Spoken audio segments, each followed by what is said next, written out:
So ಒಂದು ಕಾಲಿಗೆ show start ಆಗಬೇಕಾಗಿತ್ತು, ಇನ್ನೂ ಸ್ಟಾರ್ಟ್ ಆಗಿಲ್ಲ ಅಂತ ರೊಚ್ಚಿಗೆದ್ದ ಅಭಿಮಾನಿಗಳು.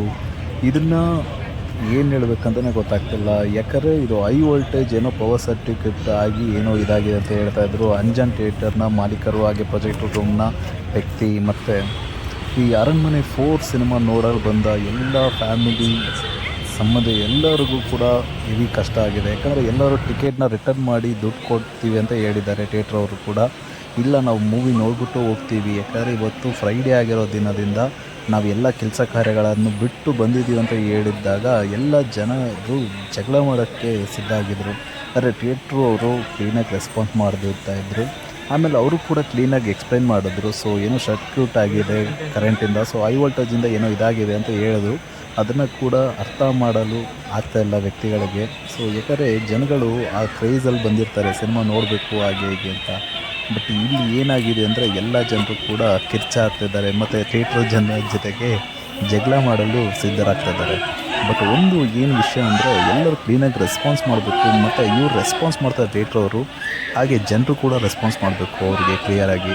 ಯಾಕಂದರೆ ಅಲ್ಲೂ ಒಂದು ಪ್ರಾಬ್ಲಮ್ ಆಗಿದೆ ಅಂದರೆ ಅಲ್ಲಿ ಓಕೆ ನಾವೇನು ಮಾಡೋಕ್ಕಾಗಲ್ಲ, ಓಕೆ ಸರ್ ಒಂದು 10 to 15 ಮಿನಿಟ್ಸ್ ರೆಡಿ ಆಗುತ್ತೆ ಅಂತ ಹೇಳ್ತಾಯಿದ್ರು ಕೂಡ ಜನ ಅರ್ಥ ಮಾಡ್ಕೊತಿಲ್ಲ ಇತ್ತೀಚೆಗೆ. ಸೊ ಯಾವುದು ಥಿಯೇಟ್ರಲ್ಲಿ ಈ ಥರ ಆಗ್ತಾಯಿದ್ದಿಲ್ಲ. ಬಟ್ ಈಗ ಏನೋ ಆಗಿದೆ ಅದು ಹೇಳೋಕ್ಕಾಗಲ್ಲ, ಯಾಕಂದರೆ ಎಲ್ಲ ಥಿಯೇಟ್ರಲ್ಲೂ ಈ ಥರ ಆಗಲ್ಲ. ಎಲ್ಲೋ ಒಂದು ಸರಿ ಅಪರೂಪಕ್ಕಾದರೆ ಜನ ತಾಳ್ಮೆಯಿಂದ ಇರಬೇಕು. ಆದರೆ ತಾಳ್ಮೆಯಿಂದ ಇಲ್ದಿರ ಇದ್ದಾಗ ನಮ್ಮ ಮನಸ್ತಾಪಗಳು ತುಂಬ ಏನೋ ಏಕಾಪಿಕ ಆಗುತ್ತೆ. ಸೊ ಅದರಿಂದ ಜನಗಳು ಕೂಡ ರೆಸ್ಪಾನ್ಸ್ ಕ್ಲೀನಾಗಿ ಮಾಡಬೇಕು, ಯಾಕಂದರೆ ಈ ಥರ ಕಷ್ಟ ಬರಬಾರ್ದು. ಈಗ 1 ಕಾಲಿಗೆ ಇರೋ ಶೋ ಕೂಡ ಈಗ 2 ಗಂಟೆ ಆಯಿತು ಸುಮಾರಿಗೆ, ಇನ್ನೂ 1 ಅವರ್ ಆಗಿದ್ರೂ ಕೂಡ ಶೋ ಸ್ಟಾರ್ಟ್ ಆಗಿಲ್ಲ. ಓಕೆ ಜನ ಕರೆಕ್ಟಾಗಿ ಮಾತಾಡ್ತಿದ್ದಾರೆ, ಬಟ್ಟು ಥಿಯೇಟ್ರ್ ಅವ್ರದ್ದು ಕೂಡ ರೆಸ್ಪಾನ್ಸು ಚೆನ್ನಾಗಿದೆ, ಅದನ್ನು ಅರ್ಥ ಮಾಡ್ಕೋಬೇಕು. ಇಲ್ಲ ಅಂದರೆ ಏನೂ ಆಗಲ್ಲ ಅಂತ ಕ್ಲಿಯರಾಗಿ ಗೊತ್ತಾಗ್ತದೆ.